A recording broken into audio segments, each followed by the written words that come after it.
নির্দেশনা দেওয়া হচ্ছে যে শ্রমিক আল্লাহ রাসূল বলছেন যে তার ঘামটার কাছে এসে বলছেন যে আমার একজন কি করতে পারি আমি।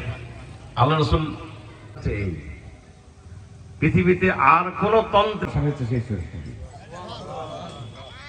তারপর তিনি ইসলাম বলছে যে প্রতিষ্ঠানের কর্মচারীরা ওই প্রতিষ্ঠানের লাভ করার ক্ষেত্রে তাদের অবদানকে তারা সেখানে বিসর্জন দিচ্ছে, তাদের পরিশ্রমকে তারা সেখানে বিসর্জন দিচ্ছে, ওই লাভের একটা অংশ ওই শ্রমিকদেরকে দিতে হবে। তাহলে এই সুযোগ যদি শ্রমিকদেরকে দেওয়া হয়ে থাকে তাহলে শ্রমিকরা কাজ করে মজা পাবে না? কর্মকর্তা আজকে আমরা শুনলাম, বলেন আলহামদুলিল্লাহ। আমরা মেহমানের দীর্ঘায়ু কামনা করি, আল্লাহ তাআলা যেন তাকে হায়াতান তৈয়বা দান করেন, বলে আমিন।